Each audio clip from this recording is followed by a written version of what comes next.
The doula role is to support the mother emotionally and physically before and during and after birth. Is there to provide any kind of encouragement and support during the difficult time of the birth. And she doesn't speak for the mother, she doesn't make decisions for the mother, doesn't do any kind of clinical examinations, she's only there in her role as a support person. So since I've become a doula 3 years ago, I've been to home births and to hospital births. I spent a year as an apprentice midwife to a home birth midwife in Hungary. And during that time, part of the apprentice process is to go to home births and as a doula at home births. At the same time, I had my private practice for foreign mothers mostly, who would come to me and ask me to end their births in hospitals. From the doula's view, it's very, very different. When I go to the hospital with a mother who is in labor, I'm not, it was a different role because at home I was a home birth apprentice, whereas in the hospital I was a doula. But the hospital, basically, all the responsibility is doctors and the hospital staff. So I don't have any sort of responsibility, full responsibility. I only have my responsibility is to support there. On the other hand, I'm the only one there, and the father. So that, in that sense, it's a lot more work. It's a lot more involved.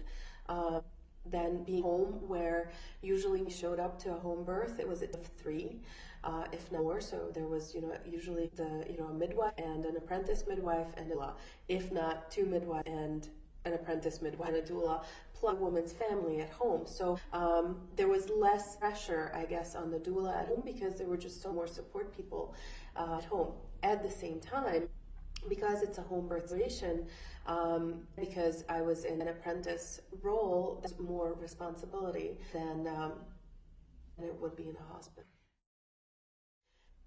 The major difference, I think, is whose territory birth is happening on. Because if you're at home, then it's your territory, and everybody else is guest. And so this put a woman in a position of power. And it's not the kind of power where she taken into consideration, because when you walk into a hospital, you get sucked into the hospital machinery, you get taken off these protocols that they have. So you walk in there, they put a paperwork in front of you, like, if you what labor is like, you're not going to be wanting to read stacks of legalese when you're having labor pains.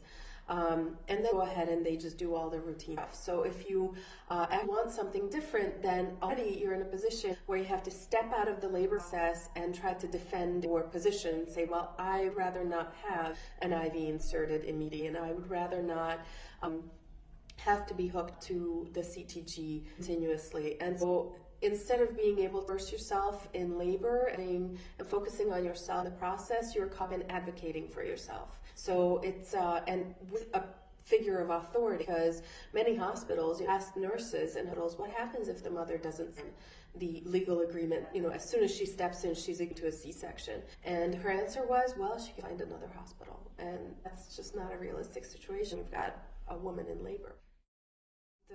What we're talking about in terms of interventions, when a woman goes to the hospital, the first thing they do is perform a vaginal exam. Very often at this time they bring water without informing her that is what they're going to do. In hospitals in Hungary, they still perform a pubic shave and an enema, even though that has been contraindicated by the WHO since 1997.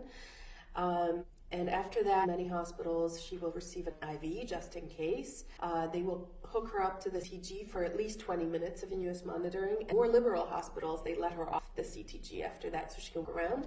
In more conservative hospitals, she's to the CTG for the entire duration of the birth. And they have her lying on her back or maybe on her side. And she's stuck on the bed for the rest of labor. And add that there's also a 90% episiotomy in Hungary. If we are going to hospital with a home birth, so I should precede that by saying most of the time when we have to transfer a home birth to a hospital, it is not a big emergency. It's not a screaming ambulance. It's usually a mother that gets tired. It's a labor that goes on for a long time. And maybe she decides that, okay, she'd want painkillers after. So, we her in a car and we drove to the hospital, and usually the doula stays with her and the midwife doesn't because of this particular legal situation that exists here in Hungary. And very often if it's not necessary, or we judge it's not necessary, it's not a medical emergency, then we tell the hospital staff that this was home birth transfer. So they just assume that the woman arrived in an advanced stage of labor, carry on. Well, the reason is that in Hungary, the midwife can be prosecuted if a woman goes into a hospital with a complication of home birth. And most recently, the most pregnant home birth midwife in Hungary was jailed for several months for attending a birth where there was a complication. They needed to call an ambulance. They needed to transport the mother and the baby to a hospital.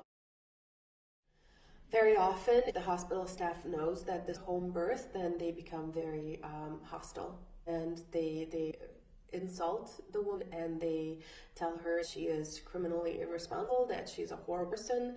I mean, if you can imagine, you're there, you're in the middle of labor, you're going to hospital because either you have a problem or you're tired and pain and you just want some pain medication. I've heard stories, it was not a personal story, I've heard stories where women who in from a home birth to get medication were told, well, this is what you signed up for, so why would you want medication? And so they refused.